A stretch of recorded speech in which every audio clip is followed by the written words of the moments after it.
Olá, meus caros e minhas caras.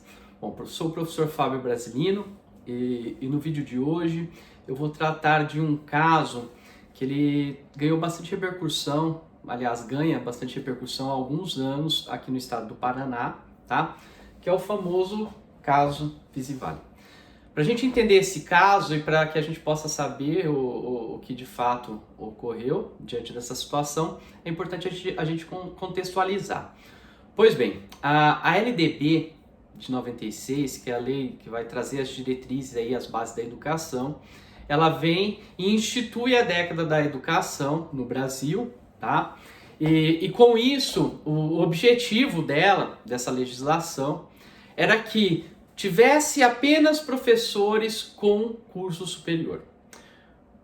Qual que é o fundamento disso? Bom, o primeiro fundamento é uma questão de uma demanda internacional, em que exige-se que os professores tenham um curso superior, tá? Lembrando que nós tínhamos uma boa parcela de professores, principalmente no ensino fundamental 1, lá das séries iniciais, né, da educação básica, em que apenas tinha o magistério, que nós sabemos que o nível de formação seria um nível médio, né, como nós temos hoje. Então nós tínhamos um problema para resolver, pois a LDB ela traz aí a chamada década de educação, nós temos a exigência de que todos os professores tivessem um curso superior, só que nós tínhamos um grande contingente de professores com muita experiência prática, né, inclusive concursados, em que não tinha o curso superior. Então ele entrou no concurso com magistério, que era o que exigia na época, mas ele não tinha o curso superior. Aí surge um problema, né? Como que você vai pedir para um professor com muitos anos de prática voltar a estudar, enfim, acaba se tornando uma coisa um pouco complicada. Bom, foi pensando nisso que surgiu a oportunidade de fazer programas de capacitação chamado Normal Superior, que seria a ideia do curso normal, tá? Que é o magistério, só que dando um grau de curso superior. Foi diante dessa situação, dessa possibilidade, que a Visivale, em conjunto com uma instituição chamada IESD, eles firmaram um convênio e começaram a oferecer esses cursos. Isso foi aprovado na época pela Secretaria de Educação, enfim, por todos os órgãos relacionados aí aqui no estado do Paraná. Foi aprovado a ministrar esse curso, só que um problema que nós tivemos na prática era que esses cursos, eles eram feitos de forma à distância. Então, várias cidades do Paraná tinham aulas e essas aulas eram feitas, na época ainda, com fitas de videocassete, tá? Problema disso. A primeira vez que essas instituições, que quem tinha a autorização é a Visivale, que é uma faculdade, tá? E esse daqui prestava apoio financeiro, ele que recebia, e também educacional. Na primeira vez que a Visivale pediu autorização, ela colocou lá que as exigências legais, que seria para professores. Entretanto, nós sabemos que é uma instituição que tem a ideia de lucro, né? No segundo pedido, ela colocou lá aos profissionais da educação. Então ela colocou de uma forma genérica, não apenas a professores. Isso acabou possibilitando que diversos alunos que não eram professores, ok? Que eles se inscrevessem nesses cursos. E todos esses alunos aí, chamados, assim, de certa forma, até enganados, vamos assim dizer, por aqueles que ofereciam esse curso, começaram a juntar declaração de que eram estagiários, voluntários em algumas instituições. Teve até casos de pessoas que eram instrutores de autoescola, enfim. Então desviou um pouco do foco, ok? Mas a culpa toda foi porque essa instituição aqui, tá? Na época, não informou para essas pessoas qual que era o objetivo do curso. Então desviou um pouco o foco. Com isso, nós tivemos um grande contingente de pessoas que saíam formadas com esse normal superior, que ele equivale à pedagogia, e quando chegaram os primeiros diplomas para serem registrados em algumas universidades, essas universidades ficaram um pouco com receio. E nesse receio fizeram consultas para o MEC. que é o órgão nosso da União, ok? O MEC falou, opa, pera lá, isso daqui não pode ser o estado do Paraná que vai dar autorização, porque isso aqui foi ensino à distância. Ensino à distância, quem tem competência é o MEC.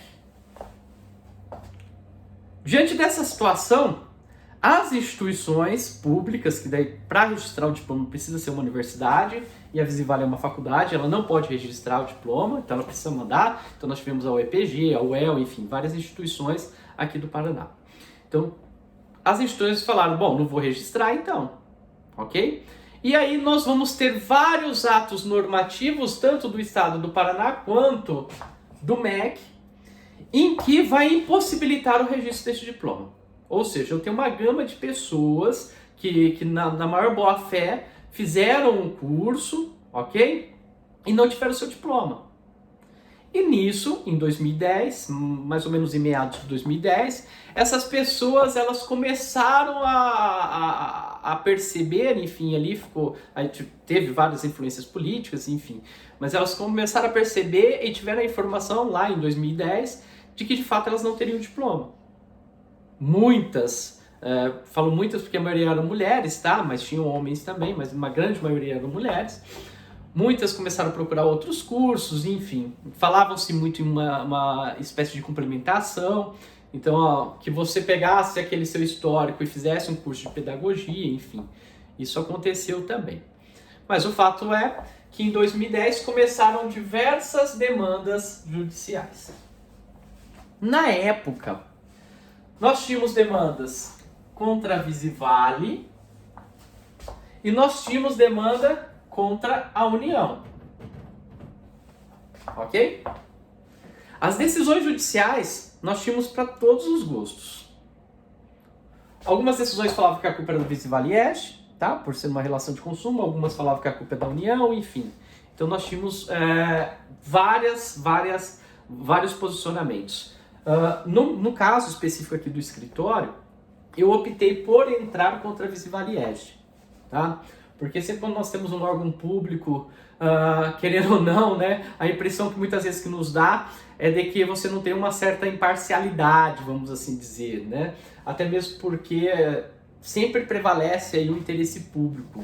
Infelizmente, essa é uma percepção que eu tenho. Então, eu optei junto com as minhas clientes, com os meus clientes, de entrar com uma ação de responsabilidade civil. No seguinte sentido, eu contratei uma prestação de serviço e ele não foi prestado adequado, pois quando eu contrato um curso superior, o que eu almejo, a minha finalidade é um diploma, não é verdade? Porque senão eu faria um curso livre. Não tem um porquê, beleza? Bom, então em 2010, começamos algumas demandas na Justiça Estadual, ok? Por que na Justiça Estadual? Porque quando eu não tenho um órgão público federal, a competência para julgar é na Justiça Estadual, tá? Então, em 2010, começaram aqui essas ações na Justiça Estadual. Beleza. Quando a IES e a Visivale foram citadas, ou seja, quando elas foram chamadas para o processo, elas apresentaram defesa e falaram, olha, na realidade a culpa disso daqui não é nossa, mas sim do Estado do Paraná. Que isso no direito nós chamamos de denunciação a lide. Ou seja, quando eu falo, olha, eu estou sendo processado, mas na realidade a culpa não é minha. Beleza?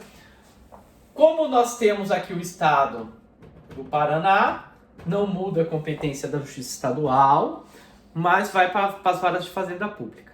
Beleza? O Estado, por sua vez, diz o seguinte, alega o seguinte em sua defesa, olha, a culpa não é nossa, a culpa é da União.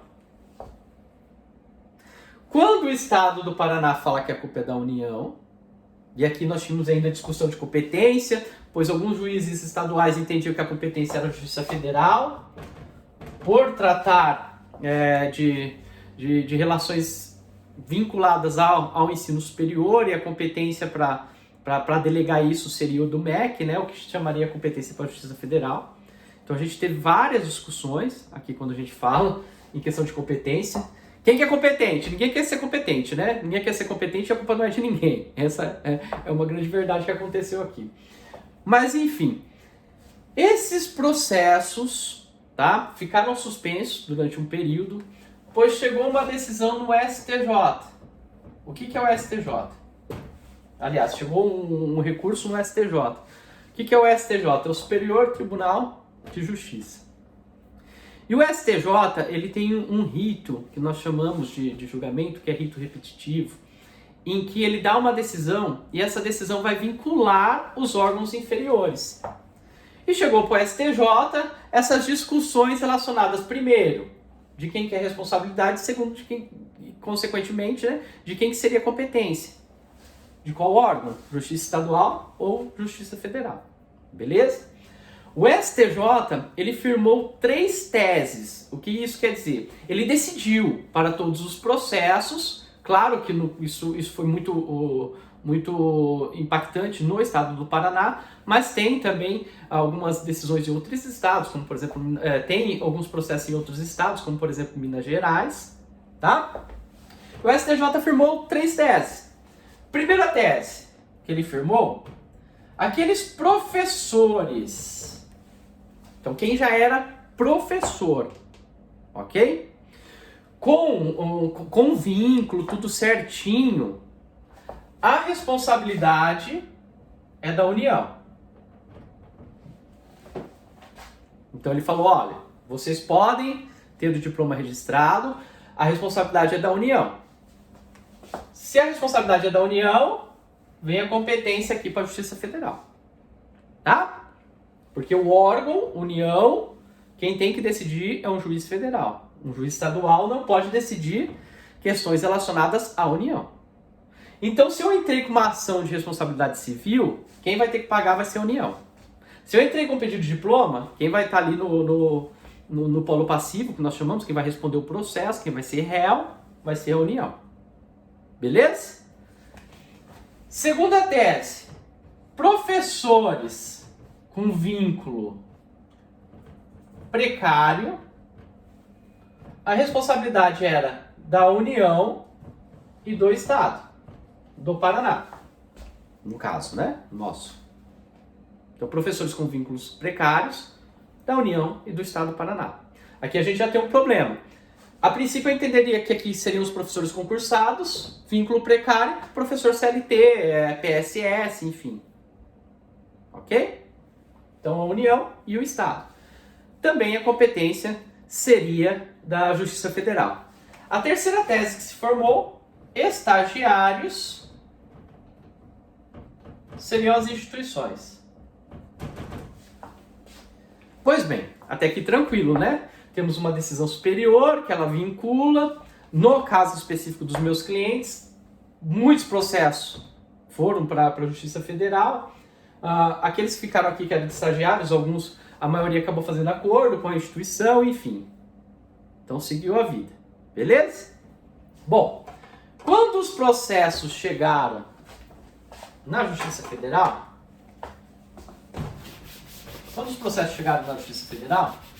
agora já estou falando no meu caso específico, tá? Dos meus clientes.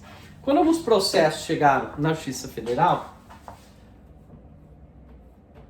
você tem que incluir a União no polo passivo, então você fala, agora a culpa é da União, tá?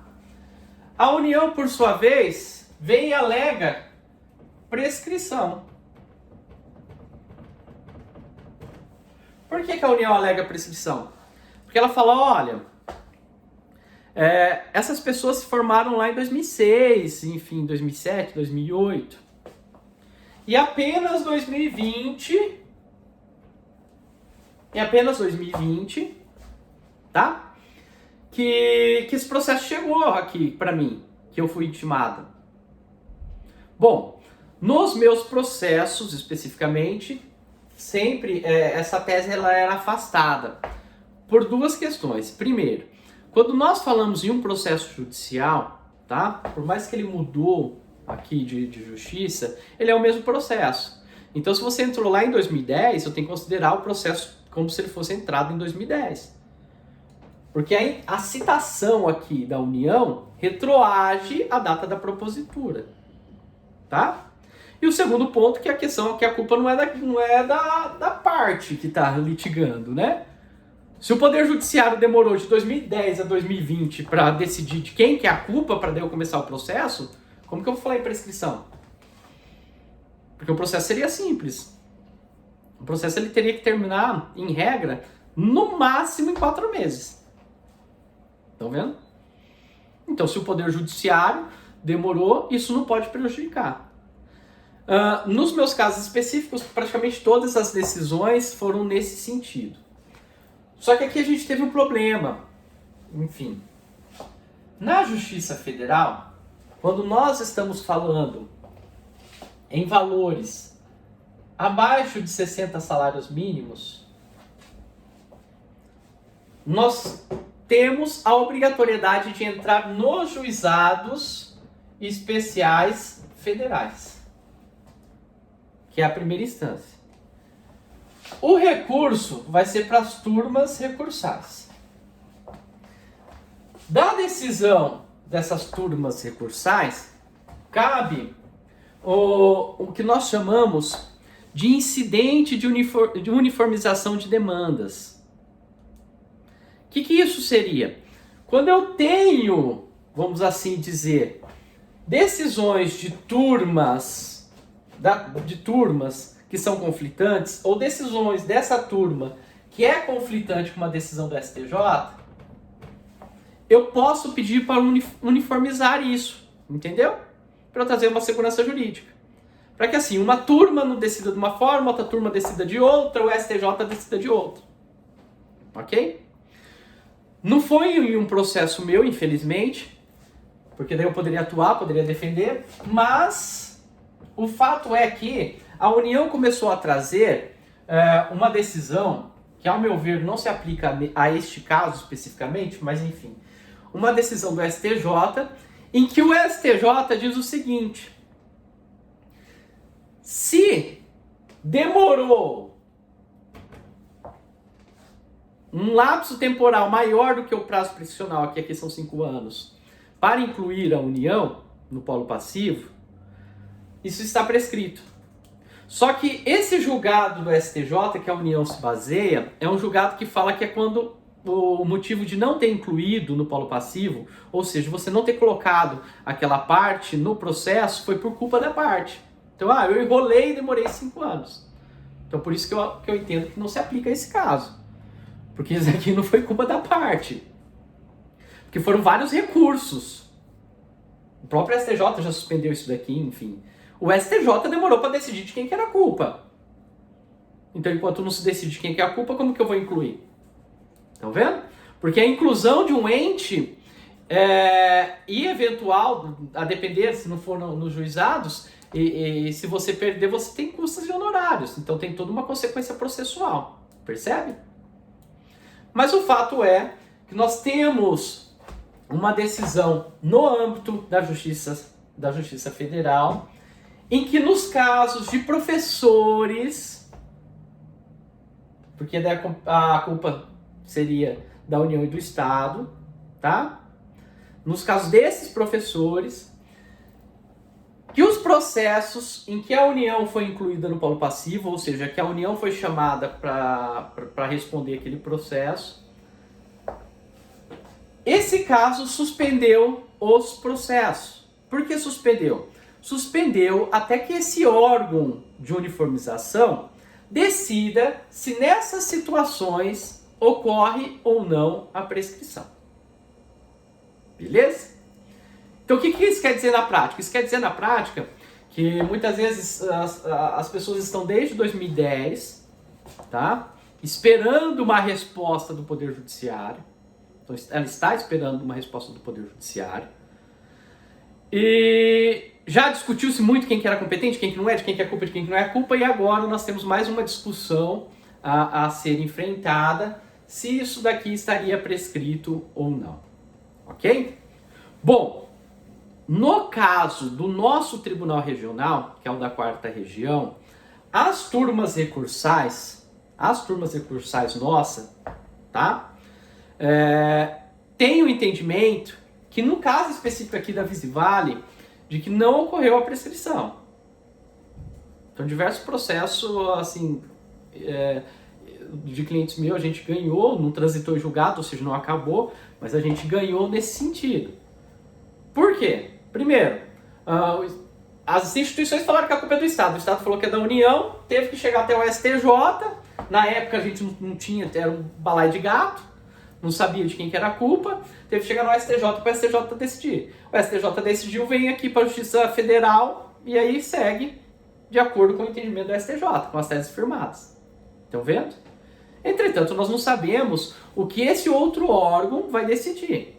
Então nós temos aí pendente essa questão. A guisa de conclusão, então a título de conclusão, quando eu falo em caso Visivale, nós temos que pensar o seguinte: aqueles que eram professores, os processos eles foram para a Justiça Federal, e ou ele está suspenso ou vai ser suspenso, provavelmente, até decidir essa questão da prescrição, beleza? Quem não era professor, quem era estagiário, é na Justiça Estadual, os processos não estão suspensos, os processos estão correndo normalmente. Beleza? Espero ter ajudado os senhores e as senhoritas. Por favor, se inscrevam aí no meu canal, caso queiram ter mais notícias sobre questões jurídicas aí, de interesse jurídico, beleza? Caso queiram, também me sigam nas redes sociais. Procurem lá Fábio Brasilino, não é um nome muito comum, vamos assim dizer. Os senhores e as senhoritas vão me achar, beleza? Um abraço!